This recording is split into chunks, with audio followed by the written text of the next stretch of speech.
menjawab kalau bahasanya ya Asia Madonna ya Elohim Adonai kami. Apakah yang akan kau berikan padaku karena aku meninggal dengan tidak punya anak? Marji rumahku ya Eliezer orang Damaskus atau Damaskus itu. Oh Abraham kata engkau tidak beritahu dapat Tuhan sehingga seorang anakku menjadi ahli warisku. Tetapi datanglah firman katanya demikian. Orang ini tidak menjadi ahli warismu. Karena anak kandungmu dia menjadi ahli warismu. Lalu Tuhan bawa Abraham keluar setelah berfirman, kalau lihat ke langit, tengah bintang-bintang. Jika engkau dapat menghitungnya, maka firman padamu, banyaklah nanti keturunanmu.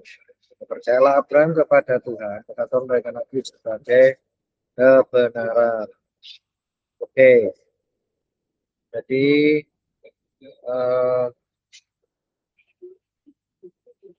bentar.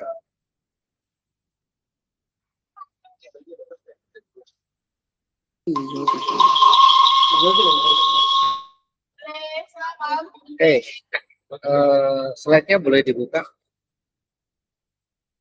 Bentar, saya ini dulu stop presenter dulu.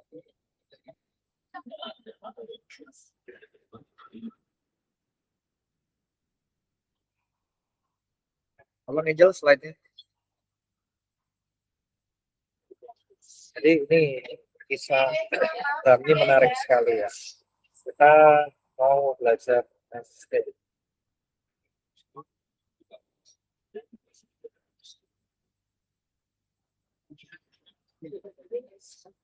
Kita mau belajar banyak di sini. Sebab orang kadang melihat ini cuma sebagai kisah di sekolah minggu dari ini, tapi lupa gitu ya makna atau pembelajarannya. Oke, slide yang pertama, next. Oke. Perubahan kodrat di dalam kehidupan atau natur ya, boleh dikatakan gitu. Natur atau seluruh keberadaan kita itu tidak mungkin bila kita tidak mempertaruhkan segalanya. Barat orang itu gambling, dia tuh dia pasang stake itu semua, all or nothing. Jadi ya menang, kalau kalah ya udah habis loss. Nah, di dalam teladan kita ini, Abraham itu melakukan itu, pertaruhan ya. Dia mempercayakan sepenuhnya hidupnya kepada Elohim Adonai. Dimana kita ini belajar ya, tadi kalau kita lihat di 15 ayat 6, itu bahwa keadaannya itu mustahil. Di mana bahkan Abraham sebagai bapak orang percaya yang dibenarkan karena perbuatan-perbuatannya nyata. Ini konteksnya sebelum mempersembahkan Ishak. Jadi waktu itu aja kejadian nomor 9 tuh putranya tuh Ishak aja belum ada. Itu belum kejadian Ismail juga. Jadi pertaruhan iman itu berat gitu. Abraham pun disebut sebagai sahabat Tuhan. Dan iman diberi kebenaran sebab dia menunjukkan imannya lewat perbuatannya. Tulis ya, perubahan kodrat tidak mungkin jadi tanpa pertaruhan seperti itu. Diperlukan kerjasama yang erat antara manusia dengan Roh Kudus dalam proses spiritual ini. Hanya melalui penyerahan total, hati yang terbuka perubahan jadi dapat terjadi. Next. Nah, teladan awal ya, starting awal dari apa iman yang perbuatannya kan Adam berani meninggalkan Ur Kasdim sebagai respon yang nyata dipanggil Tuhan. Langkah awal ini membentuk perjalanan hidupnya.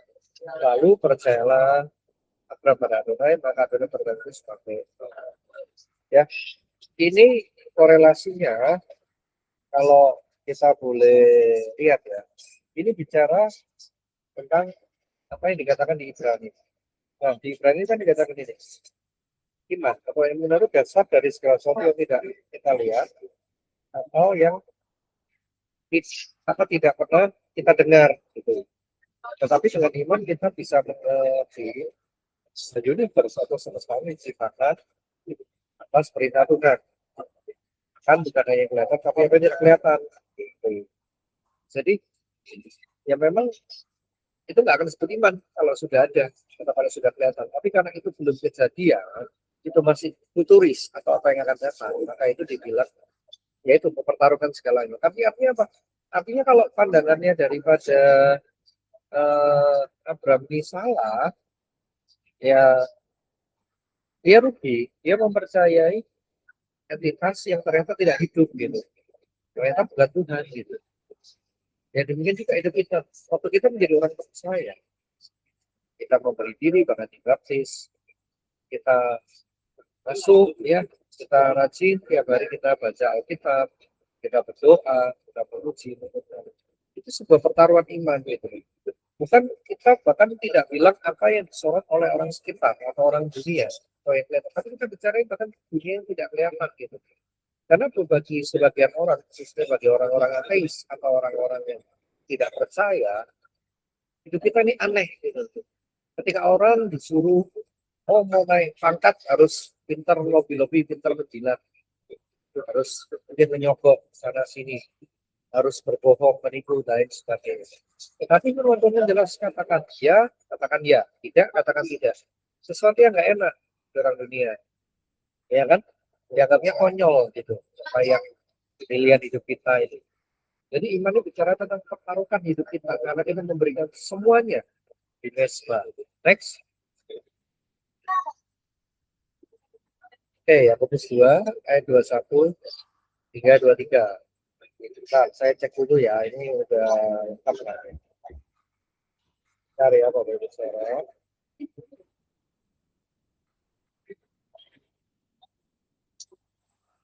Oke, langsung 21 hingga 23 saya bacakan. Bukankah Abraham, bapak kita, dibenarkan karena perbuatan-perbuatannya ketika ia mempersembahkan Iskak, anaknya di Mesbah? Kamu lihat bahwa iman bekerjasama dan perbuatan itu jadi iman, jadi sempurna. Dua tiganya. Dengan jalan demikian, kenapa Nas yang mengatakan, lalu percayalah Abraham pada Elohim, maka Elohim perhatikan itu sebagai kebenaran. Nah, banyak orang kan bertanya, Pak, enak banget ya itu Kristen. Percaya saja, selamat. Tidak, tidak begitu gitu loh. Itu iman itu nyata, dapat lewat apa? Lewat perbuatan kita. Jadi kalau perbuatan kita bertolak belakang, kalau orang katanya, oh melayani dengan hati berbeda, jadi majelis, jadi diakon, jadi penatua, tetapi perbuatannya melanggar firman, ya sudah, berarti dia tidak ada iman, gitu loh. Dia cuma mengenal agama Kristen. Waktu itu ngomong konteks Kristen itu berarti termasuk Katolik, Ortodok, Protestan semua, gitu. Ya, berarti dia tidak berbuah, gitu. Perbuatannya itu menunjukkan imannya, berarti ya dia menyangkali kata-katanya itu dengan perbuatannya sendiri. Tapi kalau orang yang beriman itu nampak dari perbuatan bahwa dia ini dibenarkan perbuatannya yang semakin hari semakin sempurna. Next. Nah, respon iman sebagai tindakan berkelanjutan. Respon berkelanjutan, maksudnya itu seumur hidup sekarang.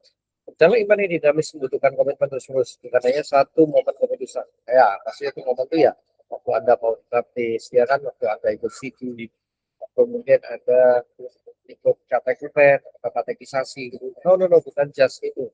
Tetapi sepanjang hidup, tiap-tiap hari. Nah, itu yang akan saya dinilai, tidak kekalahan respon kita gimana. Nah, tindakan nyata. Jadi percaya yang otentik terlihat dalam pergumulan sehari-hari, bukan pengakuan lisan. Ya, tadi saya sudah bukan karena kita hafal pengakuan Imam Rasuli, kita hafal doa Bapa kami, bukan itu. Tetapi perbuatan kita nyata. Kalau Yesus itu pernah ngomong kasilah, Elohim Adonai atau Tuhan terus nabati, sekarang selatan, kasih sama manusia terhadap nah, itu yang nampak nggak? Kalau itu semakin nampak, semakin nyata loh iman kita. Maka iman kita itu dipertanggungjawabkan. Maka ini kita percaya kepada Dia bahwa benar hidup kita ini berbuah gitu. Dan itu juga bukan dengan paksaan gitu. Kok bisa bukan paksaan? Kenapa? Karena begini, pilihan sadar gitu. Keputusan untuk taat dengan rela. Itu fondasi iman jadi bertumbuh. Jadi kita rela untuk melakukan Kristen. Kita rela untuk hidup di dalam kebenaran. bukan karena paksa, bukan karena takut ancaman neraka, bukan karena kita pengen di badan baik, bukan, tapi pilihan sadar. Jadi ya tiga ini iman itu respon berkelanjutan atau tiap-tiap hari kita mesti melakoni, kita mesti istilahnya respon gitu. Kalau kita ada salah dan sandung, ya kita bertobat, kita minta ampun, jadi kita akui ya sesuai 1 Yohanes 1 ayat 10. Kalau mengaku dosamu, maka ia setia dan adil, baru kita dari segala kejahatan. Tindakan nyata apa? Iman kita tampak dari bukti otentik dari hidup kita sehari-hari.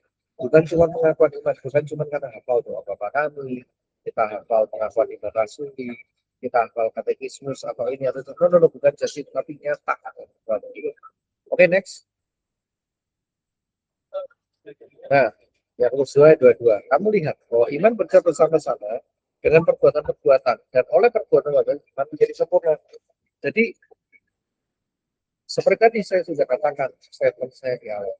Iman kita perbuatan kita sehari-hari, dari sikap kita, dari perilaku kita, dari pola pikir kita. Memang seperti kata orang, kita nggak ada yang sempurna. Yes, tapi kita proses, progressive certification. Kita menuju kepada kesempurnaan. Hari demi hari, tiap-tiap hari kita disempurnakan. Kita ada buah yang nyata. Ibaratnya begini, kalau dulu pemarah, maka di dalam proses kelahiran baru ini sekarang menjadi lebih sabar, ada pengendalian diri. Kalau dulu misalnya dipotong orang di jalan, langsung mati, langsung gelut. Nah, sekarang lebih diam, tenang, bisa menguasai diri, juga merespon dengan ini. Atau kalau apa, misalnya dulu tukang bohong, gitu ya. Sekarang ada kemajuan gitu. Kalau apa yang tidak perlu ya dia diam, perlu bohong. Gitu. Jadi, tapi itu mungkin pertama-tama tidak disadari. Bahkan mungkin pertama-tama itu aneh gitu. Tetapi akan tiba gitu ya, tiba masanya apa, tiba bahwasanya dia itu udah jadi kebiasaan dan orang sekitar kita yang lihat bahwa wah dia bertobat ya, dia berbuah ya hidupnya sekarang ya, dia uh, sudah ikut Kristus sekarang ya. Jadi orang sekitar ya, malah jadi saksi yang malah melihat seperti itu. Next. Nah, justru disinilah inti daripada kasih karunia gitu. Karena Roh Kudus itu yang memberdayakan, yang memampukan kita, yang mengusahakan kita tadi, yang memberikan pertobatan atau kelahiran baru. No, balik dulu. Oke, oke, ya. Jadi dalam proses perubahan program, Tuhan itu bekerja sangat aktif melalui Roh Kudus di dalam hati kita, setiap orang yang percaya, melalui taburan firman Tuhan. Tetapi sebagaimanapun kecilnya, manusia juga memiliki respon yang dihargai Tuhan. Itulah sebabnya panggilan untuk bertobat, bertumbuh, mendengarkan firman Tuhan, maka kita manusia perlu memberikan respon. Kalau respon manusia tidak dibutuhkan, maka Tuhan Yesus tidak perlu berseru bahwa manusia harus bertobat. Ya, inilah mengapa dikatakan kita perlu mengerjakan keselamatan itu dengan takut dan gentar. Filipi 2 ayat 12. Jadi artinya progressive certification. Hari demi hari kita tuh semakin disempurnakan. Kita semakin dibentuk, kita semakin dipoles. Kalau lukisan itu semakin indah warnanya, ini karena apa? Tidak langsung, tidak otomatis. Kalau otomatis itu kan produk pabrik kan gitu, hasil printing, hasil langsung cepat. Tapi beda nilai dengan lukisan ya. Kalau Anda suka itu yang pernah ke Eropa, kalau itu seperti lukisannya Da Vinci, ya kalau itu mahal sekali itu. Harganya itu bisa kita mungkin miliar ya. Kalau di sana tuh bisa jutaan dolar gitu. Atau ratusan ribu pound sterling. Kenapa? Karena nilainya, prosesnya yang dihargai. Proses sang artis mengambil dan juga hidup kita. Itulah yang dihargai waktu kita day by day, hari demi hari. Kita memberikan respon yang benar. Kita bekerja sama dengan terus. Nah, itulah proses kelahiran baru yang benar. Oke, next. Nah, ya kan, dibahas. Pentingnya respon manusia di dalam kerjasama dengan Tuhan. Respon aktif, artinya kita merespon panggilan Tuhan dalam semua aspek kehidupan. Panggilan apa? Panggilan untuk bertobat. Panggilan untuk meninggalkan kehidupan yang lama. Cara pola pikir dunia. Dan meninggalkan hedonisme, materialisme, meninggalkan darwinisme, liberalisme, westisme, malah pemikir pola pikir yang bertentangan dengan firman semua. Tapi bukan dengan paksaan, harus dengan apa? Kerelaan hati. Hati yang rela untuk menaati kehendaknya dengan penuh kepercayaan. Kesimpulannya, sehingga kerjasama yang nyata dengan Roh Kudus itu menghasilkan kita tuh kehidupan atau berdua yang baru. Jadi pada akhirnya terbentuklah kodrat ilahi dalam kehidupan sebagai kerjasama antara Tuhan yang diwakili oleh Tuhan Roh Kudus dengan orang percaya yang sungguh-sungguh memberi diri digarap oleh Tuhan. Respon manusia terhadap kodrat ilahi itu mulai ketika seorang mau percaya dan menerima Yesus sebagai Tuhan dan Juru Selamatnya. Jadi putusan sadar ya, dengan perkataan bibir dari dalam pikirannya sadar. Ini langkah awal yang sebagai bukti dari respon kita itu percaya. Yang saranin pakai Tuhan untuk membentuk seorang itu mengenal dia. Tetapi setelah mengenal dia, Bapak Benar Kudus maksudnya, kita ini menunjukkan percaya ini dengan tindakan konkret. Tujuan untuk mengubah kodrat dari kodrat dosa ke kodrat ilahi. Inilah agenda sebenarnya dalam hidup. Jadi sampai mau memisahkan, sampai kita menutup mata, segala macam, nah itu prosesnya, kelahiran baru selama itu. Ini yang kita jalani, ya kan? Memang nggak mudah, memang pergumulannya berat, memang harganya mahal. Ada kalanya kita kepleset, ada kalanya. Tetapi kasih karunia itu selalu menemukan kita. Selalu ada kesempatan kedua. Ibaratnya bahkan selalu kita ini diberikan sarana prasarana yang menolong itu sampai kita berjumpa dengan dia dalam perjalanan. Nah terakhirnya, belum. Bagaimana kita harus bekerjasama antara dua juga perjalanan. Nah, oke lanjut. Tadi kan sudah dibahas ya kita tiap hari. Next week tiap hari gitu. Nah ini nih. Untuk hidup profesional, iman nyata dalam pekerjaan, menjalankan iman secara penuh dalam tugas tanggung jawab sehari-hari di tempat kerja, berani mengambil resiko iman, bertindak sesuai dengan panggilan Tuhan meski menghadapi ketidakpastian dan tantangan. Ya dok, karena kita berbeda dengan dunia. Orang lain itu, orang lain oleh segala cara, kita berintegritas, hanya on time, pasti ada yang pasti ada yang kita, pasti ada yang menjelekkan gitu. Sama dalam keputusan, progres sosial keputusan yang contoh, kita mau deal-deal penting, kita mau mengerjakan apa dengan bimbinglah Tuhan, tolonglah buat berilah itu mesti gimana gitu. Ketika kerja beriman, dengan nilai iman, integritas, jujuran, pelayanan bersama. Ya, itu kita berdua gitu. Di tempat kerja pun, tempat usaha, kita jadi berkat. Orang cari kita, misalnya, Pak Joko mana Pak Joko, karena Pak Joko, ya karena jadi berkat gitu, jadi teladan. Ini loh, jadi garam dan terang. Karena ya hidupnya berbuah, hidupnya jadi berkat oleh anugerah, oleh karya Roh Kudus. Next. Nah, kesimpulan menjadi sahabat Tuhan. Iman itu pilihan sadar, jadi bukan dipaksa-paksa. Ke gereja ya tidak bisa dipaksa-paksa. Orang mau baptis tidak bisa dipaksa-paksa. Dari kerelaan hatinya sendiri, dari keinginannya sendiri. Gitu. Iman bukan secara pikiran, melainkan tindakan lanjutan. Demikian juga next dalam kehidupannya. Untuk mendidik, stop judi, yang tukang bohong, jadi orang berintegritas, itu tak bisa dipaksa. Itu terjadi alami, tetapi harus ada proses, harus ada perhatian tadi, harus dari melawan. Makanya poin kedua, semua kudus. Kudus terkunci merupakan kodrat jati diri. Jadi kalau kita nggak meresponi dia, ya kita nggak bisa berubah, nggak bisa berbuah, gitu. Tapi harus korelasi. Nah, di program, jadi kita menjadi sahabatnya, karena respon kita tuh imannya nyata dan konkret. Day by day, yom by yom, kita dengar suaranya, kita dengar firman, itu kita lakoni, kita jalani, gitu. Next. Jadi banyak dari kita itu kenapa gagal ya, karena itu nggak dijalani gitu. Yang satu ekstrim, yang kedua semua itu pekerjaan kita tetap disukai sekali. Hidupnya sembarangan ya, itu berarti bukan iman ya. Tapi yang satu itu merasa selalu nggak pernah sempurna, karena apa, mengandalkan kekuatan sendiri, kemampuannya, kognitifnya, kesadarannya, bukan karena karya Roh Kudus. Nggak akan mungkin bisa, pasti gagal, pasti tidak bisa berbuah. Kenapa? Karena dengan kekuatan sendiri. Orang mau tahan, orang mau sabar, suatu hari pasti bisa meledak. Tetapi kalau karya Roh Kudus tadi berubah total, 100. itu 80 derajat gitu. Kenapa? Ya karena kita diubahkan dari dalam menuju ke luar, bukan bukan gagal. Dan ini prosesnya mau nggak mau memang seumur hidup sampai kepada kesalahan, sampai pada surga. Itu proses kelahiran kami yang benar. Jadi belajar dari ini semua, ya kita harus ya kerjasama yang baik gitu. Nah, kita harus mengizinkan untuk kita diproses, untuk kita dididik gitu, lewat pergumulan, lewat tantangan. Memang nggak ada yang otomatis, tetapi lewat situ, justru itulah kenapa akhirnya hidup kita ini berubah, hidup kita ini berubah, hidup kita ini meneladani Bapak Abraham dan Kristus. Kita betul-betul artinya uh, jadi manusia yang baru gitu.